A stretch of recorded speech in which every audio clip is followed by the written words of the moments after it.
Mesdames et messieurs, vous venez de suivre l'échange entre les deux chefs d'État ici du lancement du programme des systèmes de passation. Mesdames et messieurs, bonsoir. Bienvenue dans ce nouveau numéro de décryptage dans Cropotique sur Top 243 News pour ce week-end.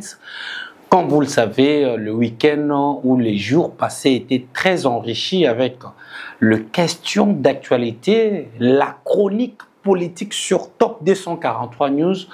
Télévision vous donne toujours le temps de décrypter l'actualité avec nous.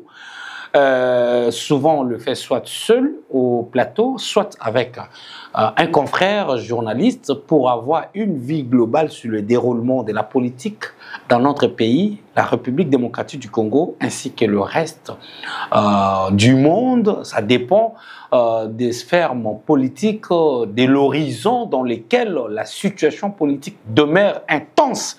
Parce que dans la chronique politique, vous avez droit à comprendre les réalités, mais également accompagner avec ceux qui font de l'information comme nous, très chers téléspectateurs fidèles, abonnés du groupe média Top 243 News. Aujourd'hui, Rigen Shindano n'est pas un invité à présenter. Vous l'avez déjà suivi. Vous nous avez également envoyé vos feedbacks. Aujourd'hui, Rigen Shindano, bonjour. Bonjour Mike Pakoto, bonjour à nos téléspectateurs, ils sont tellement nombreux et bon week-end à eux, bon week-end à toi aussi et c'est un plaisir encore de revenir sur ce plateau de Top 243 News pour décrypter, comme tu l'as dit, l'essentiel de l'actualité et puis analyser la situation politique et économique de la RDC. Alors, très rapidement, très chers téléspectateurs, avant d'entrer les jeux, nous vous rappelons que vous avez les devoirs désormais à suivre sur Top 243 News Télévision toutes les grandes éditions du journal sur la radio-télévision nationale congolaise, sur Top 243 News Télévision, parce que c'est là où vous aurez l'accès de suivre toutes les grandes unes d'actualité sur le plan national et international sur votre chaîne. Donc, restez scotchés pour nous suivre et à tout moment, vous aurez nos notifications sur WhatsApp et vous, ceux qui ne sont pas encore abonnés, abonnez-vous massivement pour recevoir ces notifications-là afin de vous informer en temps réel. Rigen Shindano, on prend première thématique que nous allons débattre aujourd'hui, c'est le début de ces consultations pour le gouvernement, futur gouvernement d'union nationale qui s'achève déjà. Ça, c'est la dernière semaine aujourd'hui, le 5 avril 2025. Quelle est votre analyse autour du déroulement? C'est encore incertain parce que jusque-là, le consultant n'a pas encore fait part, n'est-ce pas, de ses résultats auprès du président Tshisekedi. Alors, quelle est la lecture en fait, vous, aujourd'hui, d'autant plus qu'on a eu le temps de voir des ballets, des grands hommes politiques à défiler avec le conseiller spécial de Félix Tshisekedi, le professeur Eberhard. Merci beaucoup Mike Pakoto. Moi, j'estime que ces ballets où il y a eu les défilements des acteurs politiques, essentiellement, bien sûr, majoritaires, au fait de la famille politique du président, parce que là où on espérait voir cette union, cette cohésion, mais je reste un tout petit peu dubitatif parce que ceux qui ont participé dans ces consultations, c'est généralement les gens qui constituent actuellement, entre guillemets, la majorité, qui sont dans l'obédience du pouvoir. Certains diront, oui, il y a eu quelques opposants, parce que j'ai suivi qu'il y a eu la présence d'Adolphe Mouzitou, il y a eu également quelques jeunes dissidents de la formation politique FCC, mais en réalité, les cadors, ceux qui engagent vraiment, ceux qui sont dans l'opposition, on ne les avait pas vus. Pour moi, c'est un échec, parce que là où on espérait voir des figures de proue de l'opposition, notamment des personnalités comme Martin Fayoulou, déjà pour la famille politique de l'ancien président Joseph Kabila, ils ont été plus clairs dès les premiers jours, parce qu'on avait décrypté ça ici. Il y a eu un communiqué où ils n'étaient pas partants par rapport à ces consultations. Maintenant, des figures de proue comme Martin Fayoulou, Moïse Katumbi, l'autre, le docteur Denis Mukwege, de telles personnalités, ces consultations risquent d'être creux, vides. Parce que, d'après ce que nous avons suivi, il y a eu uniquement les membres d'une obédience politique et généralement ce sont des acteurs encore en place et puis certains qui veulent s'attirer peut-être la faveur du président et pourquoi pas se retrouver dans ce gouvernement d'union nationale. Or, comme je l'avais dit au départ, que ce n'était pas nécessaire d'initier ces consultations parce que nous avons déjà d'autres cadres pour pouvoir déboucher d'une unité, d'une cohésion. Et puis, il fallait éviter des discours qui frustrent les autres. Et il fallait aussi tabler sur un canal qui était acceptable de tous. Malheureusement, on est dans les folklores, on est en train de tourner sur place. Pourtant, le vrai problème est ailleurs. Parce que moi, je peux vous dire, pendant que le conseiller spécial du président en matière de sécurité consulté ici à Kinshasa, eh bien, en tant qu'observateur et analyste, de l'autre côté, dans les régions Corneille et Nanga aussi, et initié, il était en train, en quelque sorte, de faire aussi ces consultations. Parce qu'on a suivi, il y a eu des adhésions et ça continue encore jusqu'à aujourd'hui. Et récemment, j'ai suivi même les membres de la famille de l'ancien président Mobutu qui sont allés également s'adhérer dans la rébellion. Et vous vous souviendrez également de Franck Diongo et les autres.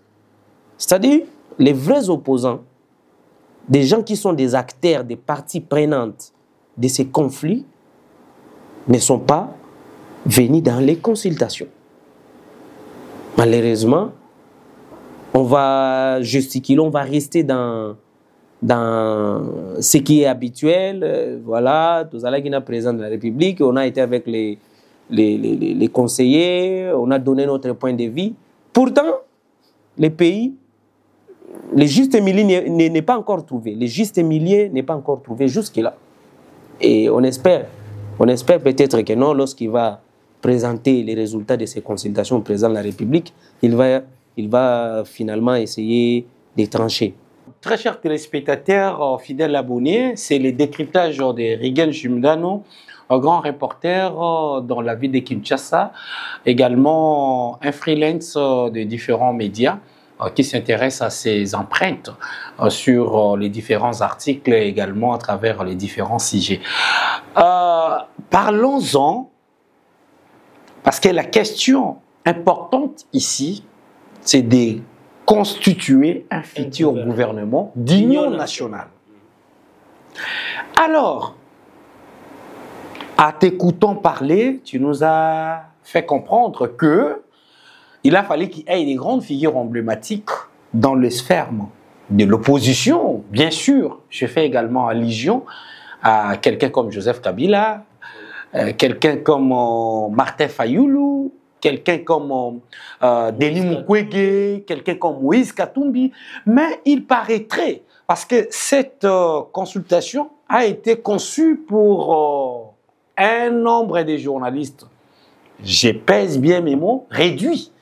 C'est-à-dire club d'amis, il a fallu, on était là quand même les jours de la conférence de presse où le conseiller spécial du chef de l'État avait mandaté, n'est-ce pas, son directeur du cabinet pour lancer ces messages qui allaient être faits pour ces 2 semaines. Mais au-delà de ça, selon les informations à notre possession, dans cette consultation, on a constaté les délégués, parce que Martin Fayoulou, on a appris qu'il y avait les délégués de Martin Fayoulou qui y étaient. Il y a également eu les délégués de FCC, que quelques jours bien avant cela, Kabila était sceptique sur le compte Twitter, parce que quand vous avez fait les derniers décryptages sur copotique sur Top 243, on avait parlé de ça. Kabila était sceptique. Il avait dit qu'il ne prendra part à ça. Mais par contre, Moïse Katumbi disait déjà, n'est-ce pas, d'apprécier le processus tout à ses penchants sur le pacte social, n'est-ce pas, entrepris par le prélat catholique et les représentants de l'Église protestante. Alors, subitement, il y a 2 ou 3 jours passés, on apprendra qu'un groupe de jeunes qui se sont représentés au nom du FCC. Par conséquent, le communiqué ressort encore à disant que ceux qui se sont représentés au nom du FCC étaient déjà radieux du parti l'année dernière. Je pense que tu comprends de quoi ce que je pose. Moi je suis, mais la question, j'attends juste la question. Et je rentre encore. Encore par la même occasion, j'ai observé Jean-Marie Kassamba et l'ancien Charcom de Kabila, Koudoura Kassongo, s'y sont fait consulter. De quel jeu joue-t-il? FCCV, faire c'est comme s'il ne prend pas part. Est-ce que Kabila voudrait envoyer ses émissaires? Parce que Jean-Marie Kassamba, au-delà des journalistes, c'est l'œil de Joseph Kabila. Également, Koudoura Kassongo fait partie des clans Kabila. Dites-nous un petit regard, un rec sur le présence, n'est-ce pas, des 2 personnalités. Kassamba, qui reste aujourd'hui, est quand même de Joseph Kabila, même si vous dites que ça ne fait pas l'unanimité, mais on comprend que ça se passe de cette façon. Et les groupes qui ont été radiés et se sont présentés au nom du FCC. Comment comprenez-vous ça? Mais Mike Pakoto, il ne faut pas chercher les sexes des anges pour comprendre cette situation. FCC, les gens qui engagent l'FCC, nous les connaissons. Ceux qui peuvent engager FCC aujourd'hui sont connus de tous. Emmanuel Chadari. Maintenant, ces gens-là, vous les avez vus là-bas? Vous les avez vus là-bas? Ils sont ici à Kinshasa. Pourquoi ils aimeraient déléguer quelqu'un, représenter leur famille politique et puis se cacher derrière? Non. Soyons quand même lucides à ces points. Tu parles de Koudoura Kassongo, de Jean-Marie Kassamba. Ils sont allés à titre individuel. Koudoura Kassongo, déjà, vers les années 2015-17, il était déjà opposant à Joseph Kabila. Comment ça? Mais ça, je vous rappelle, peut-être que vous avez oublié. Non, je ne vais pas oublier. Je sais qu'il a été... Koudoura Kassongo, écoutez, Koudoura Kassongo, déjà dans les années 2015-2017, il était dans l'UNC de Vital Kamerhe. Et Koudoura se disait, déjà à cette époque-là, Koudoura était en désaccord avec Joseph Kabila. C'est qu'ils savent que l'affaire des chefs coutumiers dans les zones de... Moi j'essaie de vous donner mon analyse, n'est-ce pas? Okay. C'est-à-dire, depuis cette époque-là, Koudoura n'était plus de Kabila. Il n'avait plus une bonne relation avec Joseph Kabila et la famille politique de Joseph Kabila. Il était dans l'opposition à l'INC. Et d'ailleurs, peut-être vous vous souviendrez, Koudoura avait un jour fait des déclarations que non, il s'est fait tirer dessus, on l'avait ciblé par la police de l'époque. Koudoura, c'était un opposant. Et aujourd'hui, il ne faut pas que, opposant à Joseph Kabila à l'époque, aujourd'hui, on ne peut pas lui donner la casquette d'être quelqu'un qui était dans la famille. Mais donc, la plupart de ceux qui sont dans l'union sacrée sont des anciens de Joseph Kabila. Est-ce qu'on les identifie aujourd'hui comme étant des membres de la famille politique ou soit ce sont des émissaires de Kabila? Non. Kamerhe, c'est un ancien de Kabila. L'ancien premier ministre, il fut membre du gouvernement à l'époque de Kabila, Sama Lukonde. Batulukwebo, plusieurs fois ministres sous Joseph Kabila. Est-ce que leur présence aujourd'hui dans ces consultations sont-ils justifie-t-elle d'une certaine manière que Kabila serait là-dedans? Non, ça c'est... Non, attends, j'ai fini mon idée. C'est-à-dire, on fait une analyse, n'est-ce pas? Tu m'as posé la question de savoir, est-ce que FCC ne joue-t-il pas les doubles G? Non, FCC est clair. Et les communiqués officiels, toi et moi, nous savons quels sont les faits. Les faits, c'est qu'il y a un communiqué officiel des gens qui engagent l'FCC. Il n'y a même pas lieu de faire un débat là-dessus. Ils étaient contre et ils ne sont pas partants. Ceux qui veulent se substituer aujourd'hui à des délégués des FCC, ça n'engage qu'eux. Mais nous savons qui engage réellement les FCC, la famille politique de Joseph Kabila. Et nous savons qui sont les opposants de Félix Tshisekedi et du régime Tshisekedi aujourd'hui, et qui ne le sont pas. Parce que vous n'allez pas dire que non, voilà, Mouzito est un opposant, mais qui est opposant? Au Costa Moutamba opposant, mais arrêtez. Ok. On quitte ces camps-là. Maintenant, hormis Joseph Kabila, vous avez donné votre point de vue. Donc, si je comprends bien, Jean-Marie Kassama est parti pour son propre compte. Koudou Rakassongo. D'accord. Même vous, aujourd'hui, on peut vous inviter au Kepena de rappeler à FC Solobi qui n'a pas. Non, bon, je reviens maintenant la question de Moïse Katumbi, Martin Fayoulou, Denis Mukwege. Ces personnes-là, n'aviez-vous pas aussi appris que un groupe de gens se sont rendus là-bas au nom de ces... Mais attends. Oui, même si vous avez dit qu'on connaît les grands. Attends. Est-ce qu'il s'agit des consultations cachées ou des consultations qui nécessairement doivent déboucher d'un gouvernement d'union nationale? Pourquoi Moïse Katumbi se cacherait-il? Pourquoi Denis Mukwege se cacherait-il? Pourquoi Martin Fayoulou se cacherait-il? Pourquoi Joseph Kabila se cacherait-il? C'est ça la question qu'il faut se poser. Parce que si c'était une initiative des rebelles, on comprendrait. Mais ici, c'est une initiative du président de la République. C'est lui qui engage la République démocratique du Congo, qui lance un appel. Maintenant, vous allez venir en cachette. Pourquoi? Moïse Katumbi va se cacher. Pourquoi? Au lieu de venir officiellement et s'il faut envoyer les émissaires, ou soit même venir de lui-même. Parce que s'ils sont actuellement à l'extérieur du pays, parce qu'ils estiment ne pas être en sécurité, il n'y a pas de garantie de sécurité et ils sont en exil. Maintenant, si cette initiative de consultation pour amener un gouvernement d'union nationale, on allait sentir réellement que non, il y a cette ouverture-là envers ces opposants-là pour faciliter leur retour au pays et participer. Moi, je vous avais dit au départ que ces consultations manquent une certaine crédibilité. Et déjà par rapport à ça, personne ne va venir des figures que nous citons ici, parce qu'elles ont crédibilité. Or, vous et moi, nous connaissons, nous suivons les informations, qu'aujourd'hui, la partie gouvernement et du pouvoir va se rencontrer avec les rebelles à Doha. C'est prévu les 9 ici. Déjà, maintenant, ça encore, c'est une autre initiative où les parties prenantes doivent venir. Or, c'est là où... La ligne rouge. En fait, c'est ça, en fait, ce que nous recherchons. Ou ça, c'est ce que recherche peut-être le président de la République, parce que par rapport à ces consultations, c'est-à-dire réunir tout le monde. Maintenant, aujourd'hui, nous savons que ça ne va pas se faire ici au Congo, ça va se faire en dehors même de l'Afrique. Et ça, vous ne voyez pas autre chose. C'est-à-dire, ici à Kinshasa, ces consultations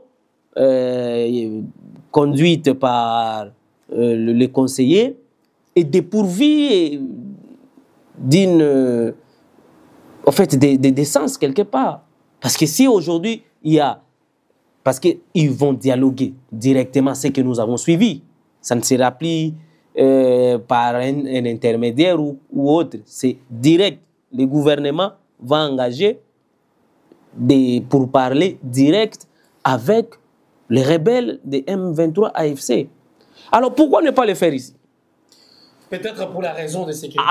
Très chers téléspectateurs, on est dans les cadres de décrypter c'est ici de ces consultations ici qui s'achèvent presque déjà à la fin. Le point de vue, moi j'ai toujours aimé tes décryptages parce que au moins tu restes dans l'impartialité pour ramener un peu les gens de comprendre ce que tout le monde ne dira pas, ce qui se dit tout bas n'est pas réellement ce qui se dit tout haut. Et c'est ce qu'on comprend. Alors, Regan Shindano, on va très vite prendre une autre thématique aujourd'hui, mais ces probables rencontres prévues pour le 9 avril à Doha, au Qatar, est-ce que Parce que récemment, le président João Lourenço s'est décliné de cette offre qu'il avait entreprise, mais l'Union africaine avait publié encore pour la énième fois la liste de ces anciens présidents qui devaient conduire, n'est-ce pas, la question autour de la médiation, n'est-ce pas, pour la paix dans la partie Est. Du coup, malgré ça, mais le prince d'Émir, n'est-ce pas, le roi d'Émir au niveau du Qatar, à Doha, s'est engagé cette fois, après avoir affronté Félix Tshisekedi et son homologue Paul Kagame. Cette fois, ça sera maintenant ces deux côtés qui sèment la pagaille, où chacun jette sa responsabilité. Non, ce n'est pas nous, c'est les Rwandais. Oh non, c'est X ou Y. Finalement, qu'est-ce qu'on peut s'attendre? On peut voir les choses en face. Est-ce que de votre côté, pour ne pas dire que vous êtes sceptique, mais selon vos analyses, voyez-vous dans quel sens le pays va encore basculer? Parce que là, c'est une question maintenant de voir, hein, n'est-ce pas, le roi d'Émir pour lui parler. Cette fois, notre revendication, c'est ceci. Si les pactes sociaux, par le biais de nos pères religieux, n'est-ce pas, n'ont pas abouti et que le président angolais, président en exercice de l'Union africaine, est toujours à jeter l'éponge et que les 4 ou 3 personnalités qui ont dirigé certains pays d'Afrique sont, on peut dire qu'entre guillemets, entre parenthèses, et que même le gouvernement renvoie à la résolution 2773, n'est-ce pas, et que de l'autre côté, on nous renvoie encore toujours de voir avec l'accord de Nairobi et l'accord de Luanda. Comment observez-vous autour de cette question? Mike Pakoto, la question de l'Angola pour la médiation. Oui. D'ailleurs, j'étais en train de chercher le discours du président angolais, João Lourenço, d'aujourd'hui, à l'occasion de la table ronde et de la table de conférence de l'Union africaine. En fait, c'est une réunion de chefs d'État et des gouvernements sur la conférence de l'Union africaine, où le président angolais est revenu sur la même question que l'Angola aujourd'hui a jugé de pouvoir céder cette médiation à d'autres pères africains. Et il y a eu des noms qui ont été proposés. Et parmi les noms, il y a l'ancien président du Kenya, comme tu l'as évoqué, Uhuru Kenyatta. Du Nigeria. Il y a la présidente de transition centrafricaine. Oui, Catherine Samba Panza. Il y a eu l'ancien président également de l'Éthiopie, Sahle-Work Zewde. Il y a également l'ancien président de l'Afrique du Sud, Kanglema Motlanthe, c'est Motlanthe, quelqu'un comme ça. Bon, toutes ces personnalités ont été proposées par l'Angola. Parce que, moi je t'avais dit une fois ici, que l'Angola s'est senti humilié par rapport à tout ce qu'il faisait pour qu'on arrive à un accord entre les deux pays, entre le Rwanda et la RDC. Parce que nul n'ignore que le Rwanda est derrière les rebelles M23 et il a soutenu cette rébellion en hommes et en munitions. Nous le savons. Ça a été suffisamment documenté. Maintenant, moi, ce que j'ai également retenu dans le discours là, du président angolais, il dit: je souligne que l'acceptation du principe de négociation directe entre le gouvernement de la RDC et le M23 constitue en soi une autre avancée majeure du processus de Luanda. Déjà, cette rencontre-là qui va avoir lieu à Doha, voilà, l'objectif c'est quoi? C'est de pouvoir trouver un accord de paix. Maintenant, c'est pour ça que je te disais, à quoi a servi les consultations ici de Kinshasa? Parce que si ceci ne va pas amener l'autre avec des solutions africaines. Maintenant, aujourd'hui, nous sommes appelés à nous rencontrer à Doha, au Qatar, qui n'est pas une terre africaine. En quelque sorte.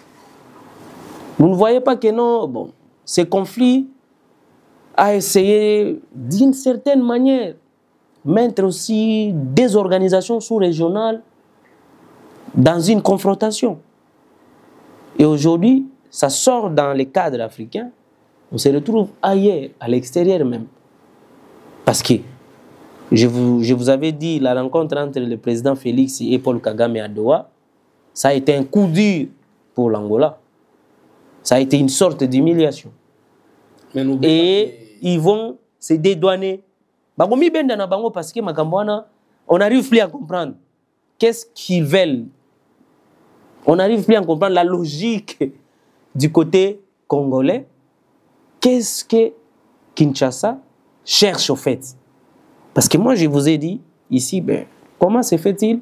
Il y a tel processus et on enchaîne encore d'autres.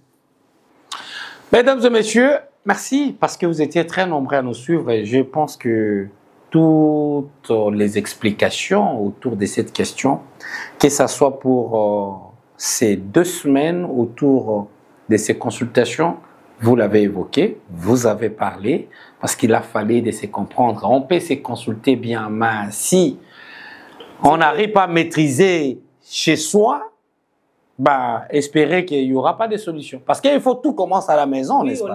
On aimerait que ça soit ici. On aimerait que ces consultations puissent faire venir toutes les parties concernées dans les conflits. Et que ces consultations puissent être réellement une voix qui va mettre les enfants d'un même pays, d'une même patrie, autour d'une table. Parce qu'il s'agit des Congolais. Mais apparemment, on n'arrive pas à réussir cela. Et même nos autorités, même Kinshasa, n'arrivent pas réellement à mettre toutes les parties autour d'une table, ici au pays. C'est une crise de confiance et ça va peser dans les différentes négociations, dans tout ce qui va se faire, même les nefs à Doha. Mesdames et messieurs, merci pour votre attention. Regan Shindano a fait ses décryptages dans Cropotique sur Top 243 News. Vous avez eu le privilège de nous suivre pour cette édition spéciale uniquement sur la question politique en République démocratique du Congo. Très chers téléspectateurs, je vous donne rendez-vous pour une prochaine émission qui se prépare déjà pour vous ramener dans le bain, n'est-ce pas, de l'actualité en République démocratique du Congo ainsi qu'à travers le reste du monde. Merci pour Regan Shindano de nous avoir tenu compagnon pour ce samedi 5 avril 2025. Restez connectés. À très bientôt.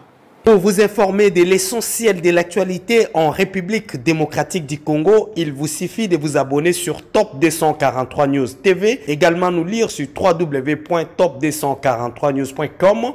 Au nom de toute la rédaction, nous vous remercions.